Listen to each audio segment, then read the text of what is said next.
평생 약속. 작은 친절로 내 마음을 구하는 치유의 시간. 여러분 살면서 가장 마음이 시린 순간은 언제였나요?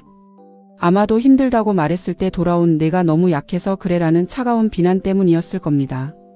세상의 비난보다 더 아픈 건 나 자신조차 내 안의 고통스러운 목소리를 무시하며 이러면 안 돼, 빨리 강해져야 해라고 채찍질할 때입니다. 이처럼 우리의 감정이 인정받지 못하고 단절될 때 마음은 마치 홀로 고립된 섬처럼 변합니다. 아무리 노력해도 스스로를 치유할 힘을 잃게 되죠. 하지만 오늘 우리는 그 고립을 뚫고 나올 가장 강력한 무기를 이야기할 겁니다. 바로 단 한 사람의 공감이 여러분의 삶에 기적을 가져오는 힘입니다. 그리고 그 공감은 외부가 아닌 내 안에서 시작될 수 있습니다. 우리는 종종 물리적인 힘이 없으면 위기를 넘길 수 없다고 생각합니다. 하지만 힘 대신 지혜를 발휘하여 위기를 극복하는 경우가 훨씬 많습니다. 지금부터 힘이 약해도 지혜로 위기를 넘기는 동영상을 함께 보시겠습니다. 잠시 그 영상의 교훈에 집중해 주세요. 아침 놀이터. 숲 가장자리 작은 농장에 꼬꼬라는 닭이 살았어요. 꼬꼬는 아침마다 해님을 보며 날개를 쭉 펴고 말했죠. 오늘도 즐겁게 놀아볼까? 개울은 졸졸졸, 바람종은 딸랑딸랑, 풀잎들은 안녕 하고 손을 흔들었어요. 꼬꼬는 모래 목욕을 하며 발가락 사이를 바스락바스락 문질렀고 깡충깡충 메뚜기를 쫓다가 나뭇가지에 앉아 쉬기도 했지요. 그때였어요. 숲길 끝에서 부드러운 목소리가 들려왔어요. 안녕, 꼬꼬야. 나랑 같이 놀래? 착한 척의 발걸음. 소리를 따라 고개를 드니 늑대가 서 있었어요. 하지만 그 늑대의 눈매는 어디서 많이 본 여우 같은 눈이었어요. 말끝이 꿀처럼 달콤했죠. 난 무서운 늑대가 아니야. 새로 법이 바뀌어서 숲속 친구들은 서로 사이좋게 지내야 한다고 했거든. 그러니까 내려와서 같이 놀자. 늑대는 말끝마다 친구를 붙였지만 꼬꼬는 가슴속이 서늘해졌어요. 친절이 너무 빠르게 다가올 때는 그 안에 다른 칼날이 숨어있는 법이거든요. 고마워. 그런데 나는 여기서 조금만 더 놀래. 꼬꼬는 슬쩍 뒤로 물러서더니 후다닥 가장 가까운 느티나무 줄기를 타고 쏜살같이 위로 올라갔어요. 왜 도망가? 나는 착한데. 늑대는 나무 밑동에 앞발을 척 걸치고 머리를 비스듬히 기울이며 상냥한 척 말했어요. 내가 좋아하는 씨앗 놀이도 할 수 있어. 여기 내가 주운 해바라기 씨도 있단다. 하지만 꼬꼬는 보았어요. 늑대의 꼬리가 불쑥불쑥 조급하게 흔들리는 것을. 해바라기 씨는 고작 미끼였고 그 눈동자는 씨앗이 아니라 닭을 보고 있었거든요. 말로만 친구일 때 진짜 법이 바뀌었다니까? 서로 다투지 말고 사이좋게 지내라는 새 법. 늑대가 다시 말했어요. 꼬꼬는 천천히 고개를 저었어요. 정말 좋은 법이네. 그럼 지금 당장 먼저 너의 이빨부터 밝은 햇빛에 보여줄래? 늑대는 순간 움찔했어요. 하지만 다시 싱긋 웃으며 대답했죠. 아이, 이건 태어날 때부터 있는 거잖아. 이빨이 있다고 나쁜 건 아니지. 꼬꼬는 나뭇가지에서 조심스레 몸을 낮추며 말했어요. 맞아, 이빨이 있다고 모두 나쁜 건 아니야. 하지만 생사가 걸린 순간에는 말보다 행동이 더 솔직하지. 늑대는 빙긋 웃음을 잃지 않았어요. 그럼 행동으로 보여줄게. 내가 먼저 등을 보일까? 자, 이제 내려와. 그때 꼬꼬의 머릿속에 엄마 닭이 들려주던 지혜가 번쩍 떠올랐어요. 힘으로 안 되는 상대를 만났을 땐 그가 진짜로 무서워하는 것을 떠올려라. 그리고 말로 싸우지 말고 안전한 곳에서 지혜롭게 빠져나오렴. 숲의 소문, 늑대의 두려움. 숲에는 오랫동안 돌던 소문이 있었어요. 숲지기 포수 아저씨가 멀리 산자락을 순찰한다는 이야기.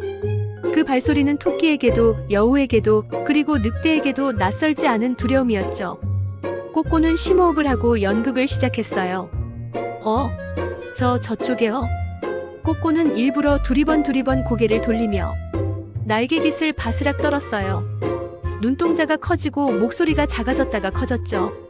늑대가 빤히 올려다보며 물었어요. 왜 그래, 꼬꼬? 무서운 거라도 봤니? 꼬꼬는 나뭇가지 끝을 가리켰어요. 저기 숲지기 포수가 오는 것 같아. 모자챙도 보이고 큰 가방도 보이는데. 방금 딱 하는 소리 들었지? 그 순간 산비탈 어딘가에서 정말로 마른 가지가 부러지는 소리가 났어요. 딱! 잠자리도 바싹, 다람쥐도 바스락. 숲은 늘 이런 작은 소리를 품고 있었지요. 하지만 무서움을 품은 귀에는 그 소리가 더 크게 들리곤 해요. 늑대의 눈빛이 흔들렸어요. 기분 탓이겠지, 그치? 그는 애써 태연하게 웃었지만 꼬리가 툭툭 긴장한 말을 하고 있었죠. 꼬꼬는 한 번 더 조용히 속삭였어요. 세법이 정말 다 전해졌을까? 사이좋게 지내라는 법 말이야. 혹시 숲지기에겐 아직 전해지지 않았을지도. 늑대의 발끝이 사각 모래를 긁었어요. 법이 포수한테도 전해졌을까? 그는 자신도 모르게 한 걸음, 또 한 걸음 뒤로 물러났어요. 딱, 쑥, 휘. 멀리서 바람이 나뭇잎을 훑었어요. 휘. 바람은 언제나 불던 그 바람이었지만 늑대의 귀에는 무섭게 울렸어요. 저 소리 피리 같지 않아? 숲지기가 부는 신호 같기도 하고. 꼬꼬는 일부러 더 또렷하게, 그러나 너무 지나치지 않게 말했어요. 늑대는 꿀꺽 침을 삼켰어요. 그럴 리가. 그래도 혹시 모르니. 나는 오늘은 여기까지만 놀래. 내일 다시 오지 뭐. 그는 침착한 척 고개를 끄덕였지만 발은 이미 숲속 그림자 속으로 달리고 있었어요. 한 번, 두 번 돌아보더니 법이 바뀌었다고 해도 숲지기에게까지 전해지지 않았을 수 있잖아. 혼잣말을 남기고 쏜살같이 사라졌죠. 안전이 먼저, 말은 나중. 숲이 고요해지자 꼬꼬는 나뭇가지에서 살금살금 내려왔어요. 먼저 주변을 한 바퀴 살펴보고 집 쪽으로 뛰었어요. 그리고는 개울 건너 집에 있는 닭 울타리 안으로 쏙 들어갔지요. 문을 닫고 숨을 크게 내쉬었어요. 오늘은 안전이 먼저. 말로 꼬시는 것쯤은 나도 잘 듣고 거짓인지 따져보지. 엄마 닭과 병아리들이 달려왔어요. 꼬꼬야, 괜찮니? 꼬꼬는 방금 전 일을 차근차근 이야기했어요. 늑대가 친구를 외치며 다가왔던 일, 세법을 핑계로 나무에서 내려오라 했던 일, 그리고 숲지기 포수를 떠올려 지혜롭게 빠져나온 일까지. 엄마 닭은 꼬꼬의 이마를 톡톡 두드렸어요. 잘했어. 생사가 걸린 순간에는 좋은 말보다 더 좋은 거리가 필요하단다. 멀리 두는 거리, 높이 올라가는 거리. 사람들은 바이러스가 와도 마스크로 사회적 거리를 두잖아. 싫은 사람은 마음속에 심리적 거리를 둔대. 그리고 때로는 두려운 것의 그림자를 이용하는 거리. 꼬꼬가 물었어요. 그럼 그 늑대는 다시 올까? 엄마 닭이 미소 지었어요. 혹시 몰라. 그래서 우리는 울타리를 더 단단히 하고 나무 사다리도 더 튼튼히 묶자.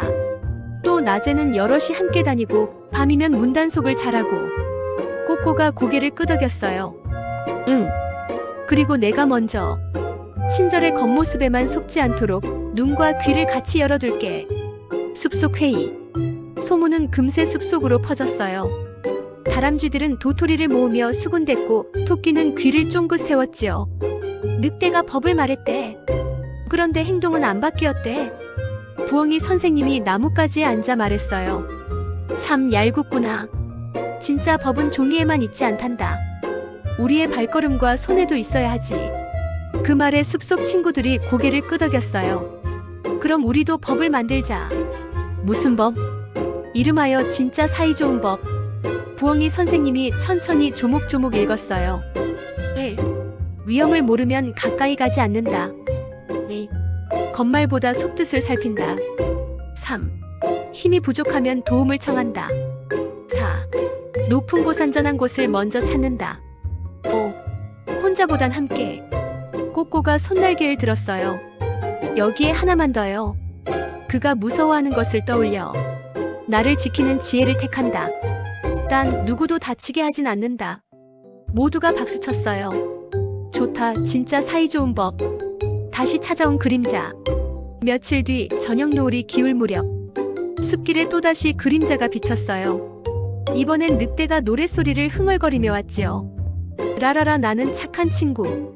꼬꼬는 울타리 안에서 고개를 내밀고 조용히 말했어요. 안녕, 늑대.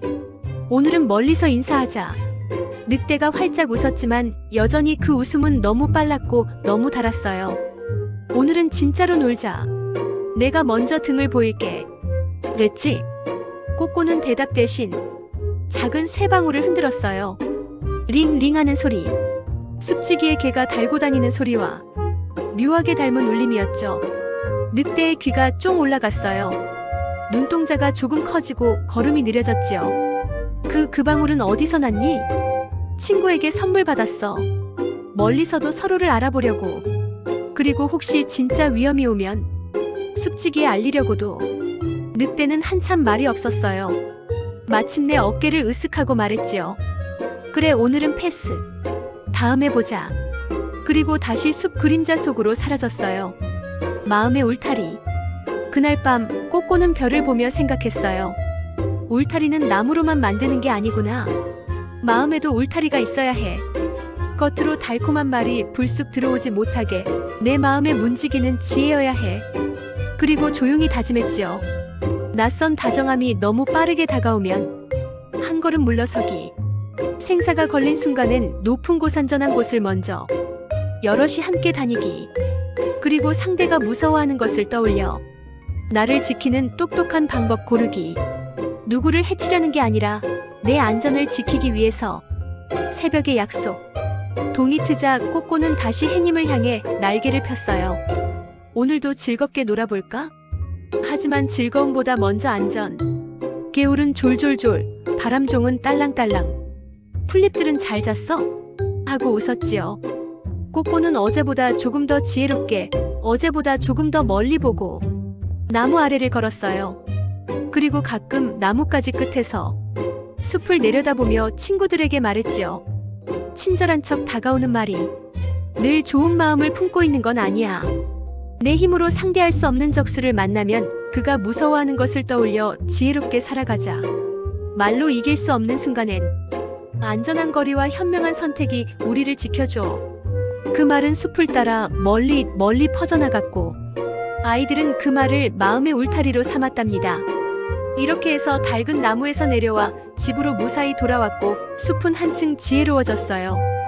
오늘도 내일도 우리는 친절의 겉모습보다 안전과 지혜를 먼저 고르는 연습을 계속한답니다. 큐일.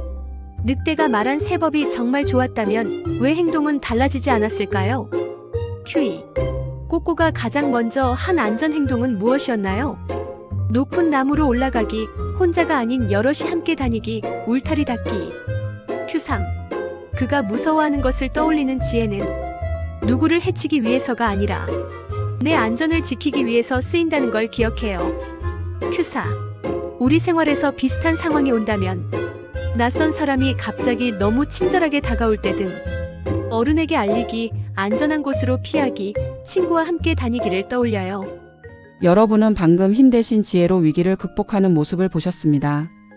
그 영상 속 주인공이 전략을 찾아낼 수 있었던 첫걸음은 무엇이었을까요?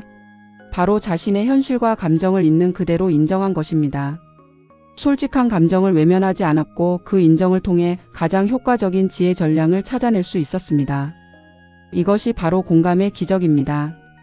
그리고 이는 단순히 감정에 호소하는 위로가 아닌 뇌과학적으로 증명된 우리의 생존 전략입니다. 뇌과학의 대가들은 오랫동안 연구해 왔습니다. 뇌는 원래부터 타인을 이해하고 함께 살아가도록 설계되었으며 공감은 선택이 아니라 생존을 위한 본능이라고 말합니다. 우리가 진심으로 공감받을 때 뇌의 전두엽 피질 같은 부분이 활성화되며 이는 안전하다는 신호를 보내 스트레스 호르몬을 낮춥니다. 진정한 힘은 강한 척 가면을 쓰는 데 있는 것이 아니라 여러분의 감정에 다가가 힘들었지? 얼마나 버티느라 애썼니 하고 따뜻하게 인정해주는 공감에서 나옵니다. 방금 우리가 본 것처럼 위기의 상황을 지혜롭게 넘긴 그 닭은 압도적인 힘을 가진 여우보다 훨씬 훌륭합니다. 왜냐하면 닭은 자신의 약함을 숨기지 않고 인정했으며 그 약함 속에서 강한 지혜를 찾아냈기 때문입니다. 이것이 바로 약함이 주는 가장 위대한 선물입니다. 이제 오늘부터 여러분이 그 단 한 사람이 되어주세요. 가장 먼저 스스로에게 진정한 공감과 인정을 베푸는 겁니다. 하루의 고된 일과를 마친 후 조용히 앉아 스스로에게 이렇게 말해주세요. 괜찮아. 너의 감정은 틀리지 않았어. 너의 노력을 내가 누구보다 잘 알아. 그럴 수 있어. 이 간단한 자기 공감이야말로 여러분이 외부의 시선 없이도 다시 일어설 수 있는 내면의 회복력을 키워줍니다. 외부의 어떤 칭찬이나 평가보다 강력한 평생 약속이 됩니다. 당신의 지친 마음이 기적처럼 살아나는 첫걸음은 당신의 감정을 이해해주는 단 한 사람의 목소리입니다. 그리고 그 목소리는 바로 당신 안에서 시작될 수 있습니다. 당신의 약함 속에 숨겨진 지혜와 힘을 믿으세요. 평생 약속 시리즈는 늘 당신의 편입니다. 다음 5화에서는 많은 분이 겪는 나는 왜 늘 미안해할까? 라는 주제로 계속 미안한 당신에게 꼭 필요한 자기 경계를 세우는 실질적인 가이드를 전해드리겠습니다. 구독과 좋아요로 이 따뜻한 치유의 연결감을 이어가 주세요. 감사합니다.